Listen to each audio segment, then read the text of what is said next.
बिस्मिल्लाहिर्रहमानिर्रहीम। अस्सलाम वालेकुम दोस्तों, आज मैं आपके लिए एक बहुत ही खौफनाक और सहर अंगेज़ कहानी लेकर आई हूँ। लेकिन कहानी शुरू करने से पहले आप दोस्तों से गुजारिश है, अगर आप मेरे चैनल पर नए हैं तो मेरी हौसला अफजाई के लिए मेरे चैनल को सब्सक्राइब कीजिए और बेल को ऑल पे कर लें, ताकि बेहतरीन और दिलचस्प कहानियों का जो ये सिलसिला है बर वक्त आपको मिलता रहे। ये इन दिनों की बात थी जब हम गांव में रहा करते थे। ये वाक़या जो मैं आपको सुनाने जा रहा हूँ लफ्ज़ ब लफ्ज़ हकीकत पर मबनी है।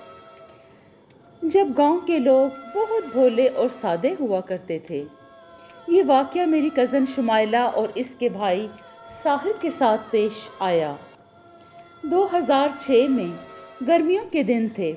सूरज अपनी पूरी आबोताब के साथ दुनिया के तमाम इंसानों पर कहर ढा रहा था।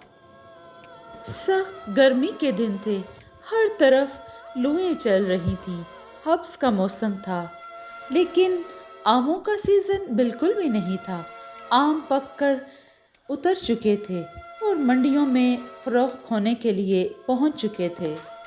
दोपहर के वक्त अक्सर हम सब बच्चे अपने अपने घरों के सहन में या इकट्ठे होकर घरों से बाहर खेलते थे। कभी घर वालों ने मना नहीं किया था, क्योंकि ना ही कोई ऐसे हालात थे कि जिसमें बच्चों को बाहर रोकने से मना किया जाता। हम सब मिलकर भी खेलते थे और अक्सर हम अपनी खाला के यहाँ गांव जाया करते थे। आयशा मेरी बहुत ही प्यारी और मेरी बेस्ट फ्रेंड कज़न थी। हर बात हम एक दूसरे से शेयर करते थे। छुट्टियां होते ही हमारी माँ गांव में जाने के लिए ज़िद होती थी, क्योंकि गांव का माहौल बहुत ही अच्छा और खुशगवार होता है। बारिशों में नहाना और दरख्तों पर चढ़ना हमें बहुत ही पसंद था। एक मर्तबा जब आयशा और उसका भाई सहन में खेल रहे थे, ये गर्मियाँ ख़त्म होने यानी हब्स का मौसम ख़त्म होने और सर्दियाँ शुरू होने में कुछ वक्त बाकी था। शुमाइला और इसका भाई घर के बाहर आमों के झुंड के नीचे खेल रहे थे। अचानक शुमाइला की नज़र आम के दरख्त पर पड़ी तो इसे एक पका हुआ आम नज़र आया। आम को देखकर इसे हैरत का एहसास हुआ, क्योंकि इस मौसम में आम ख़त्म हो चुके थे। शुमाइला ने अपने भाई से कहा कि वो इसे आम तोड़ कर दे।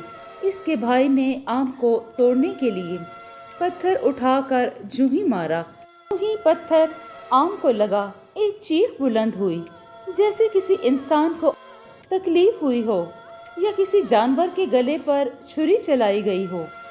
ये सब सुनकर शुमाइला और इसका भाई डर के मारे घर वापस आ गए।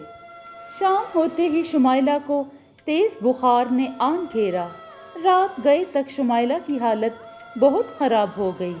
जैसे तैसे रात गुजर गई। सुबह होते ही शुमाइला को दौरे पड़ना शुरू हो गए। इसकी आवाज़ भी तब्दील होकर मर्दों जैसी हो गई। वो कभी अपना सर दीवारों पर मारती और कभी रोने लग जाती। इसने अपने भाई को देखा तो आपे से बाहर हो गई और भाई का गला दबाने लगी। अगर शुमाइला को इसके घर वाले काबू न करते तो साहिर की मौत वाक़या हो जाती। घर वालों ने शुमाइला को अलग कमरे में बंद कर दिया और साहिर से कहा कि वो मस्जिद से इमाम साहब को बुला लाए। जब इमाम साहब तशरीफ़ लाए तो उन्होंने घर वालों से इस बारे में दरियाफ्त करने की कोशिश की, मगर किसी को पता होता तो वो बताते। तब ही साहिर ने इमाम साहब को कल वाला तमाम वाक़या सुनाया। इमाम साहब ने तमाम बात जानने के बाद शुमाइला को बाहर लाने का कहा। जैसे ही शुमाइला को कमरे से बाहर इमाम साहब के सामने लाया गया तो इसकी आंखों में सुर्ख स्याही उमड़ आई। امام صاحب نے کچھ قرآنی آیات کا ورد کر کے اس پر پھونک ماری تو وہ کچھ نارمل ہوئی۔ تب امام صاحب نے پوچھا کہ آپ کون ہو اور کیا چاہتے ہو، اور اس معصوم بچی کے پیچھے کیوں پڑ گئے ہو، کیوں تکلیف دے رہے ہو اسے؟ اس بچی نے آپ کا کیا بگاڑا ہے؟ کیوں اس کے گھر والوں کو دکھ دے رہے ہو؟ تو شمائلہ نے مردانہ آواز میں جواب دیا، میرا نام عبداللہ ہے، میرا تعلق قوم جنات سے ہے۔ درختوں کے جھنڈ میں جو آم کا درخت ہے اس پر ہمارا بسیرا ہے۔ میرے بچے جو کہ کھیل رہے تھے، میرا ایک چھوٹا بچہ شرارت سے آم بن گیا تھا، ان بچوں نے پتھر سے زخمی کر دیا ہے، اس لیے میں انہیں نہیں چھوڑوں گا، میں ان کو اس بات کی سزا ضرور دوں گا۔ ماں باپ کو چاہیے کہ وہ اپنے بچوں کو اندر گھروں میں رکھیں، کھیلنے کے لیے گھروں میں جگہ دیں، نہ کہ باہر درختوں کے نیچے۔ آپ لوگوں کو معلوم ہونا چاہیے کہ جنات درختوں میں اپنا بسیرا کرتے ہیں۔ امام صاحب نے ان سے معذرت کی اور کہا، یہ معصوم بچے ہیں، یہ نہیں دیکھ سکتے آپ کو، لیکن آپ تو انہیں دیکھ سکتے ہیں نا، اللہ نے آپ کو یہ طاقت عطا کر رکھی ہے، آپ کوئی بھی شکل اختیار کر سکتے ہیں اور سب کو دیکھ سکتے ہیں۔ تو اس طرح یہ شرارت دانستہ نہیں کی گئی، بچوں نے جان بوجھ کر آپ کے بچوں کو نقصان نہیں پہنچایا، یہ سب انجانے میں ہوا۔ بزرگ جن کچھ دیر خاموش رہا، پھر وہ بولا، کیونکہ یہ انجانے میں ہوا اس لیے میں کچھ شرطوں پر اس لڑکی کو چھوڑنے کے لیے تیار ہوں، اور میری پہلی شرط یہ ہے کہ گھر میں قرآن خوانی کروائیں، اور دوسری شرط یہ ہے کہ یہ لڑکی سرخ لباس پہن، اس لڑکی نے جو سرخ لباس پہن رکھا ہے وہ میرے حوالے کر دیا جائے، اور کہا جس دن گھر میں قرآن خوانی ہوگی اس دن میں گھر کے دروازے پر آؤں گا، اس وقت یہ لباس میرے حوالے کر دیا جائے، اور تا عمر یہ لڑکی سرخ لباس نہیں پہنے گی۔ امام صاحب نے بزرگ کی دونوں خواہش کو تسلیم کیا اور انہیں تسلی دی کہ آئندہ یہ بچی کبھی سرخ لباس نہیں پہنے گی، اور نہ کبھی اس درخت کے نیچے کوئی ایسی شرارت کی جائے گی جو ان کے لیے پریشانی کا باعث ہو۔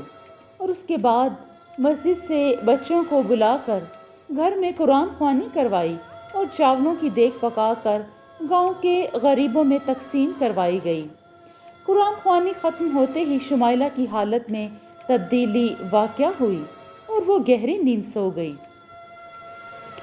سورج مشرق سے نکل کر مغرب میں غروب ہو گیا، تاریکی میں ڈوب گیا۔ اچانک ہی شمائلہ کے گھر کے دروازے پر دستک ہوئی۔ جب ساحر نے جا کر دروازہ کھولا تو باہر ایک سفید داڑھی والے بزرگ سفید لباس زیب تن کیے کھڑے تھے۔ ساحر نے وہ سرخ لباس بزرگ کے حوالے کر دیا اور وہ بزرگ لباس لے کر چپ چاپ چلے گئے۔